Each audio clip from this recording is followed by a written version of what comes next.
Hello. Hello. Yes. Hey, JP. Hey, Steven.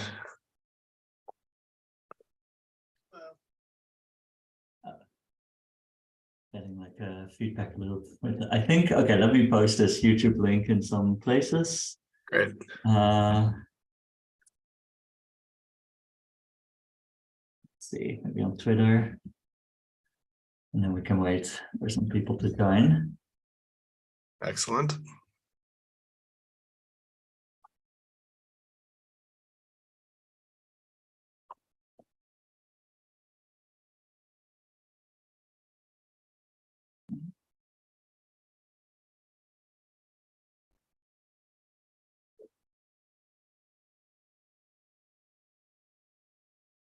Are we going to have the winners demo their stuff? I think that would be so cool. Yeah, if they're here, that would be awesome. Oh, okay. We don't have. I think we can just invite them to the Zoom, and then do some show and tell. It would be very fun. Let's see. Do we have people already? How can we see that?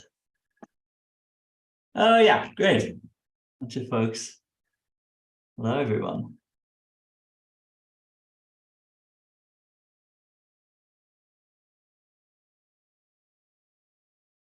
Do you want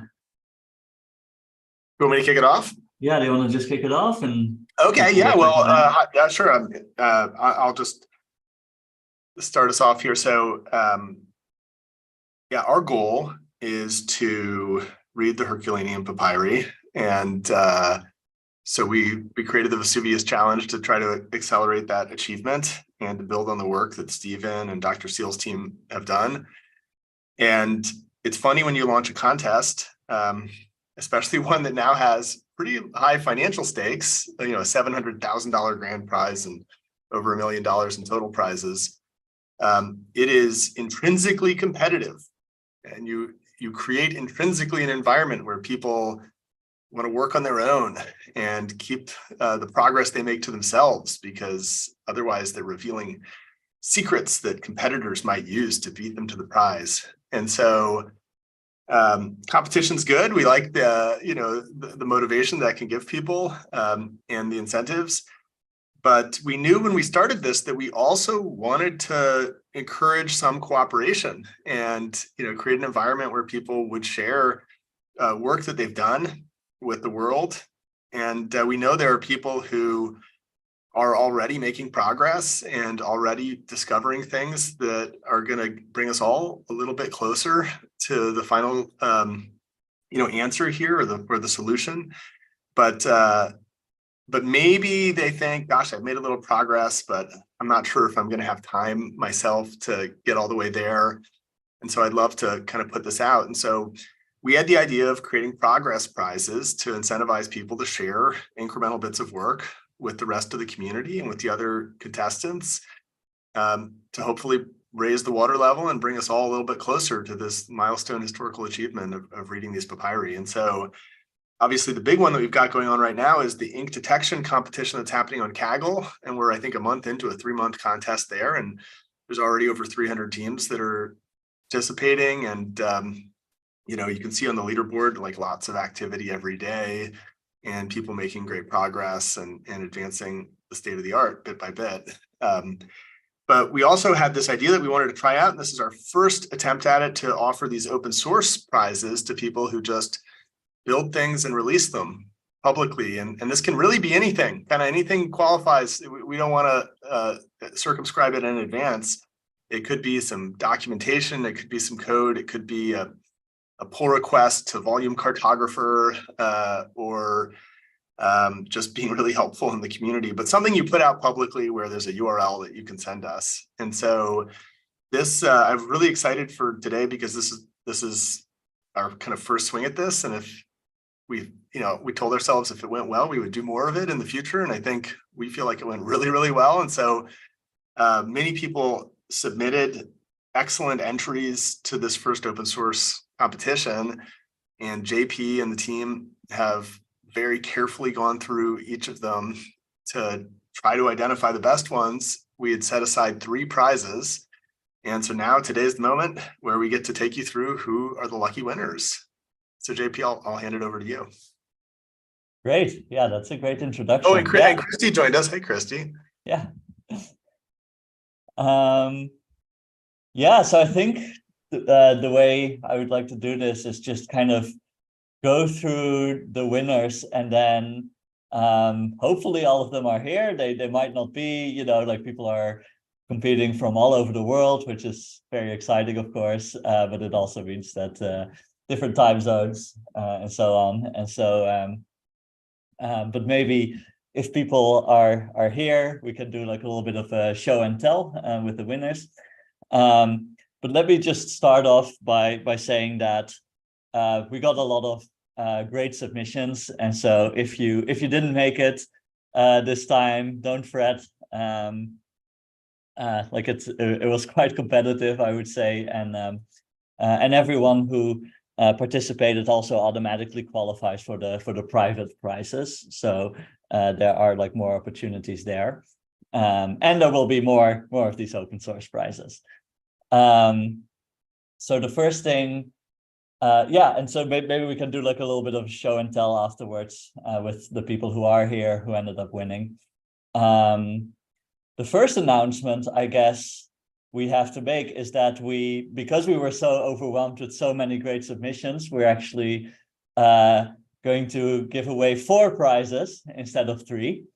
So yeah, so that will be exciting. Yeah, so let's just start off with the first one, and I will see. Let me actually maybe share my screen. If I can get this set up, because I can just show who the first prize winner is. Let's see. Yeah, there we go. And the first winner is drum roll.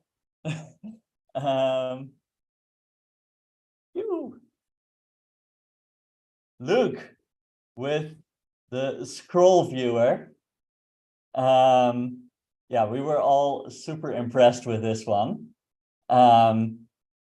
This was actually, let me just see if I can fire it up real quick. I have like my terminal here, and we can look at it maybe directly. So this is yeah, there I have it. Scroll viewer.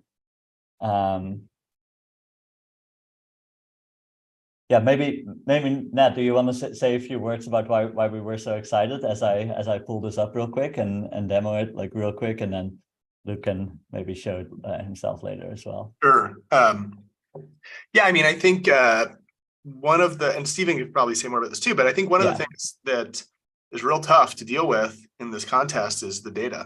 There's a lot of it, and you're necessarily trying to navigate a very large set of 3-dimensional data, and that's really challenging. And so we have some, great tools that Dr. Seals and the team have built over the years to do this. But I think, one of the first things Stephen said to me when we started talking about this was it would be great to have better, more available, and more powerful visualization tools. And so I think what Luke has done with Scroll Viewer that I think is really cool is to start to explore some new ways to do that, and has done that using WebGL. And so I think what JP is showing us here on the screen is the Campfire Scroll sort of tutorial data set visualized inside a web browser in WebGL in Luke's Scroll Viewer. And so he's got a bunch of different really cool features and settings here that allow you to sort of navigate the data. And it's even got some, the beginnings of some sort of like annotation type features, I think, coming in. And you can see some ink in this one. I mean, that's what's so nice about this scroll. It's like you can just see the ink. So we think, one route maybe to solving the whole thing is just to have like a really great visualization tool that enables you to explore the existing scroll data and find kind of promising sections. And, you probably need to apply some additional techniques to be able to identify the ink in the actual scrolls. But this is an amazing start. And so, yeah, I don't know, Stephen, what do you think? Anything you want to add? Yeah, well, I'm just really excited about this because I think, kind of like you were saying, this to me is the future of this work and the direction we want to move in. We've known for quite some time these volumetric data sets are huge, they're unwieldy. It's a pain to do basically anything with them. And I'm sure those of you watching who have dipped your toes in the waters of the competition will agree with me. You know, you have to download it, and then even visualizing it is often a challenge. And that's before you're even trying to do anything with it, segment it or whatever. So to have a more accessible way of viewing the data for now, and then I know this is designed kind of forward looking with the intent of adding actual processing features. I just think it's real exciting. This is the kind of tooling that is going to be really useful for this data. So I love the submission. I did want to add too that I learned quite a bit looking at how this submission was implemented. I was somewhat familiar with some different volume rendering approaches, but the ones I've seen are largely older. They're more heavyweight implementations. They come from typically medical domain. Often they involve huge, messy compilations, or they're JavaScript versions of those things that have been more recently ported. But even those are like really heavyweight packages, right?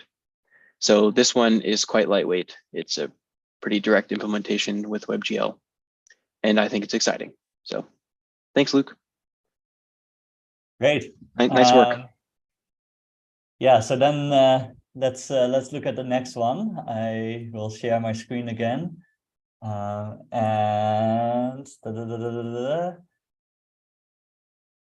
it is this one, which is a notebook by Ryosuke Tanaka, if I pronounce that correctly, from Japan.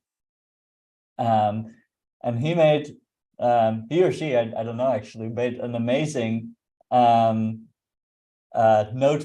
that is that scores pretty highly. It's the most highly scoring and publicly shared notebook, and so a lot of people have kind of forked it. You know, you can see a lot of people sort of copying it and using this as a basis for their Kaggle submissions.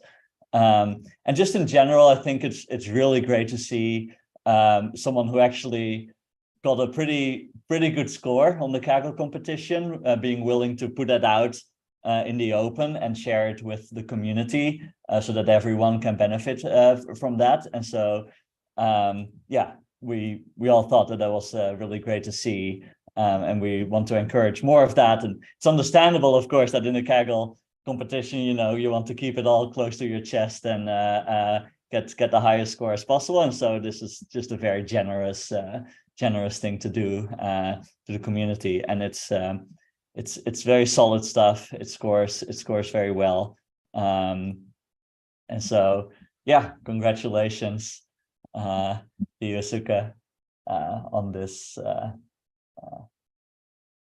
submission. Do you want to add anything? Are you asking me? Yeah, yeah. I do. This one's exciting to me because we had kind of a known gap in what we released when we launched this contest. And for those of you competing with the Kaggle data, you probably observed this, where the baseline implementation, which comes from, it's inspired by the way InkID, which is our package to do this, does it, is doing inference, well, does training and inference on 1 pixel at a time in the image space. And that's because of largely historical reasons in the geometry and the way InkID works, where we create, we segment a surface in 3D in the CT image, and then we're sort of iterating over that surface. We're trying to take points on that surface, grab little neighborhoods around them of CT, and we're trying to determine, is there ink in that or not? And for a long time, we weren't flattening the surface. We were sampling it directly from the original CT volume. So you had to actually load the entire CT image into memory, which is much larger than these sort of flattened surface volumes that you see on Kaggle. Anyways, the point is that geometrical setup doesn't really allow the 2D image to image aligned setup that you see on Kaggle, where the input data sampled from the CT is actually put into the same 2D space as the labels. And so we knew that sort of the obvious thing to do there is a more two-dimensional approach with image-to-image learning. But we hadn't done that yet because we only recently came up with the geometric framework to even create these images. So you probably, if you've started with the sample submission, you'll see that's our baseline and it works, but it takes forever to run and has some obvious room for improvement. And so to have that contributed publicly is really nice for the competitors. Yeah. Awesome. Well, let's move right on to the next one. So let's see. Drum roll. Moshe Levy, if I pronounce it correctly, with volume annotate. So this is quite exciting.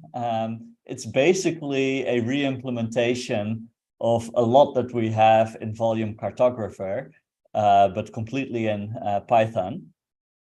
And so, yeah, like I think that even though, you know, like most of the functionality we kind of had already, you know, in the C++ implementation in Volume Cartographer, it is extremely useful to have, sort of, you know, implementations in multiple languages and sort of from the ground up simplified versions of it, so that it's like easier for people to hack on it, easier to play around with like different ways of doing things.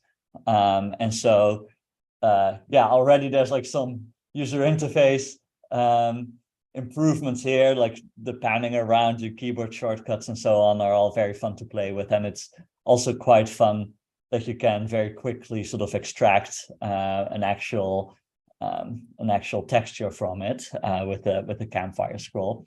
So we were all just like very impressed with this tool and its potential to build sort of more stuff on top of it. And I was just trying to pull it up, but maybe if Moshe is here, we can get a little demo later, and otherwise I'll continue to try to run it and show it. If I may chime in briefly. Yeah. I'll back up what JP said. This is exciting. We love seeing independent validations of any of this work. And I like the tool. I like that people can, like JP said, can hack on this easily. And I want to add, just for fun, that's a known text in that scroll. And I still have yet to see anyone figure out what it is. So let me know. This is a good point. Yeah, maybe we should do a prize for that, for decoding the campfire scroll. Yeah, if you can identify the text, that's yet to be claimed. Right. There's some missing text because it's alternating lines between iron gall ink, which is the ink you see, and carbon ink, which you very much do not see in that scan, at least with the naked eye. So it's a little fragmentary, like the real stuff, but yeah, that would actually be a good sort of testing ground for the for the carbon ink there. See if any machine learning models can transfer to that. Yeah, we haven't done that with this scroll, but it would be interesting to see if the machine learning could detect that carbon ink. Yeah, we might need slightly more resolution, maybe. That seems likely, but we're not certain until we try. Yeah, we do have, so we haven't released them because it's kind of fun to have people poke around with this data and try to figure out what's in there. But before rolling up that scroll and sticking it in a campfire, I did take reference photos, so we could create labels for machine learning and so on. Right. Yeah, and also I think the campfire zip file that is up there, I had to scale it down quite a bit to make it work with Fiji and so on. But I could go back and actually release the original data, which might be helpful if you want to kind of do the campfire. Yeah, if we went that route, yeah. Yeah. Cool. Okay. Anyways, so love the tool. Yeah, awesome tool, awesome contribution. yeah, so then let's go to the last one. So I don't really have like a single page to show here, but I'll just like pull up a couple of the examples of this person. This person has been very prolific, making a lot of contributions. So I'll just pull up a bunch of them and we can kind of like look through them. Let me share my screen again. Okay. So it is Brett Olson, who has created just a wide variety of contributions, a lot of them in direct response to questions on Kaggle or on Discord and so on, to problems that people were having. So people were having issues with, loading the images in an efficient way, and and so Brett made a bunch of notebooks to help with that, in various ways. We made like various came up with various ideas of basically, once you have predicted where the ink is, then actually kind of taking that a step further and doing some post-processing on it to see if you can squeeze out like a little bit more information, batch loading of image data, just a whole bunch of stuff that Brett did that was just helpful to the community, that people appreciated, like also just a lot of useful discussions in Discord. And so we wanted to kind of recognize not just these big projects like like rewriting volume cartographer, but also sort of these wide contributions in lots of smaller but very significant like Kaggle notebooks mostly in this case. So congrats to Brett. Awesome community contributions. I agree. This one I think was easy. Brett's been a standout early member of this community we're trying to build, and I'm excited about this. We've looked at a lot of these other contributions have been largely what we would call tooling, probably. But Brett has been quite active in poking at just the right parts of this problem that make me excited. We sort of know, or I had a sense or an intuition of some of the weak spots on the problem when we launched this, and some areas that we haven't been able to explore, but we would love to see people get into. And Brett seems to have a knack for really wrapping his head around the problem, finding those spots. And I think these things are pushing forward the actual state of the art on how we create and then perform the ink detection. So I've loved all these contributions. Yep. Yeah, so that is it for the winners. Again, there have been a lot more really great work. People doing live streams or like recordings of working on their projects, people like having lively discussions in Discord, lots of notebooks being shared on Kaggle. And so it has been really awesome to see, but we had to pick a couple, and we're like, we can't do just 3. We have to stretch it at least a little bit for this one, but there will be like this was really awesome. And we were so happy to see so many good contributions. And so we'll definitely continue these open source prizes. We haven't quite figured out what we will do for the next one yet, and when the deadline is and so on. So we'll be announcing that. But this has been very good. Yeah, so I'm curious if anyone of the 4 prize winners happens to be in the chat right now or in Discord. I've seen Luke in the YouTube chat. Oh yeah, I saw Luke. That's right. Luke, do you want to do like a little more demoing, or like a little show and tell of what you did with your tool and where you want to take it? Let me actually maybe message you on Discord, and you can decide if you want to hop in. There we have, I probably won't pronounce this correctly, but Moshe Levy is here. Oh, great. Moshe is here as well. Great. DM me on Discord, and I'll send you the Zoom link, and you can hop in. Trying to find you guys. Luke chimed in, is at work and can't give a demo right now, but Oh, okay, great. we'll get back. Yeah, that's all right. That is okay. Moshe, do you want to do a demo? And if not, oh, there. Let's see. All right, so let me send you the Zoom link.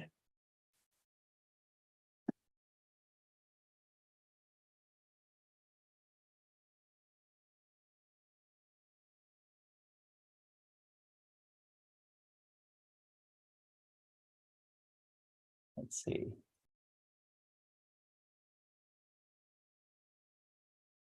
I have a small and unrelated thing. If I can just fill a minute here. Oh wait, no. If we're already going, forget it. I'll come back to it.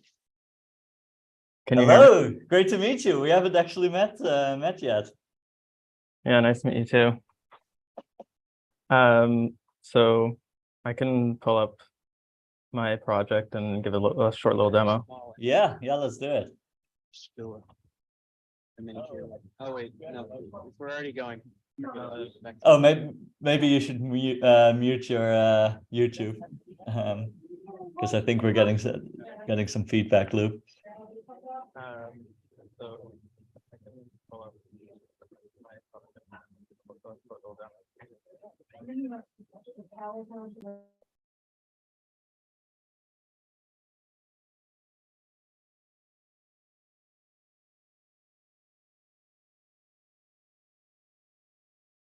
Oh wait, Moshe, I think you're muted. All right. Give you a minute to figure it out. Sorry about that. I didn't realize it was feedback on my end. Yeah, classic. Hold on. Let me just pull up so I can find it.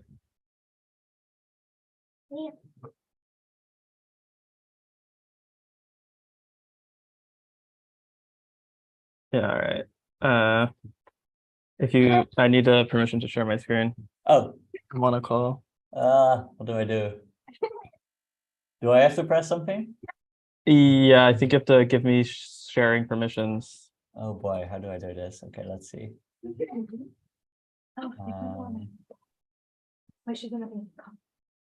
you try again? Yeah. Okay.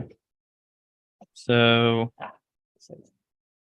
yeah, when you fire up you run volume annotate, you get this pop-up which lets you select the folder where you've stored, for example, the TIFF files.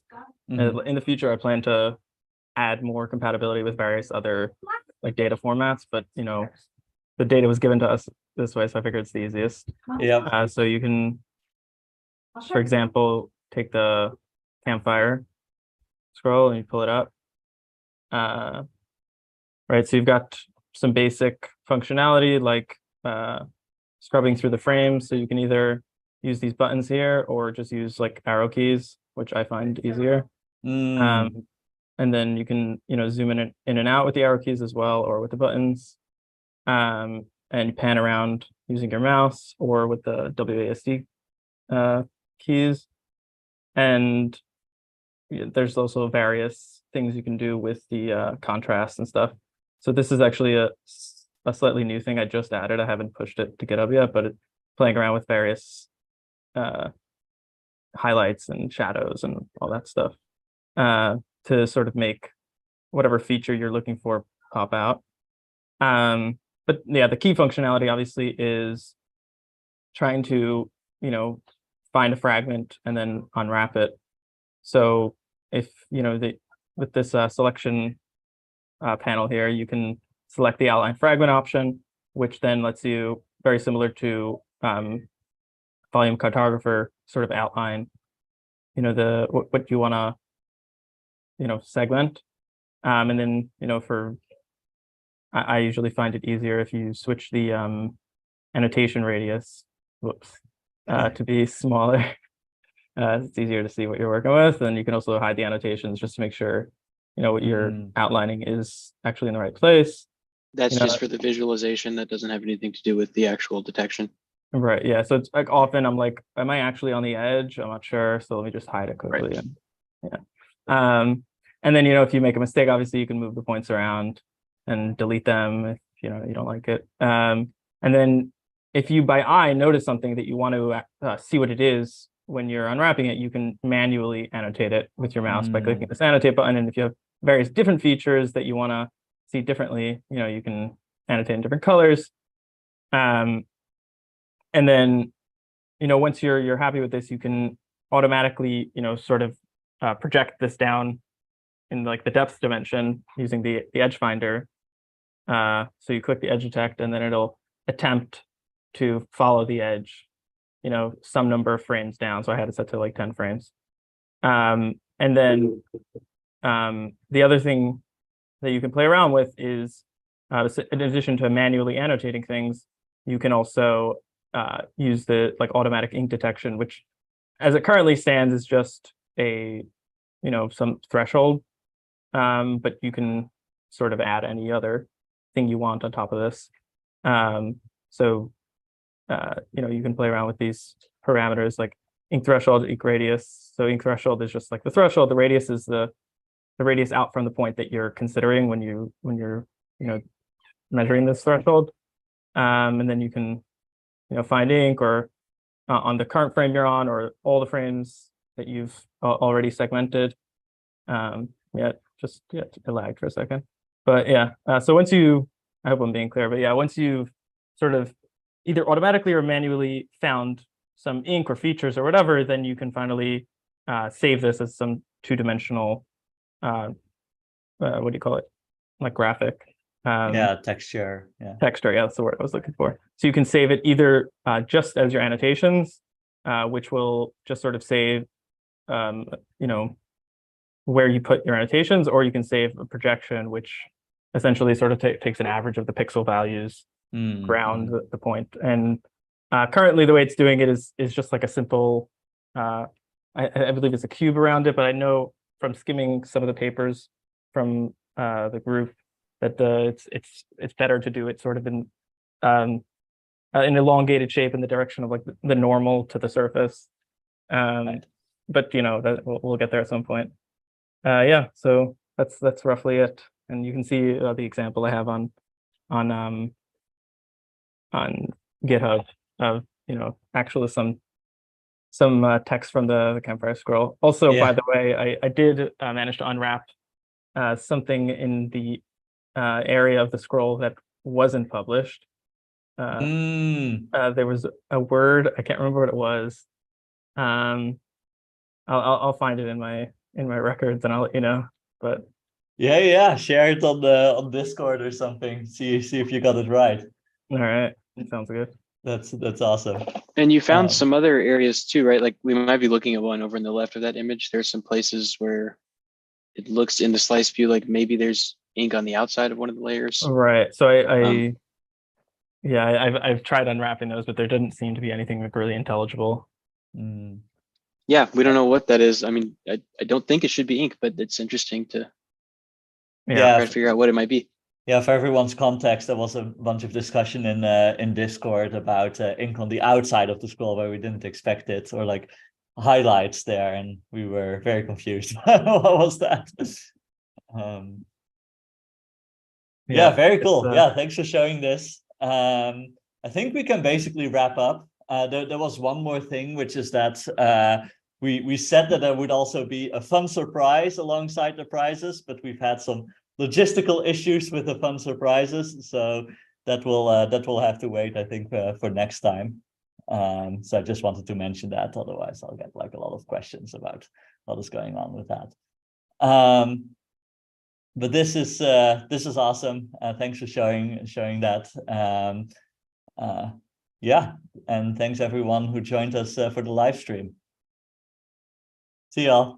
Thanks.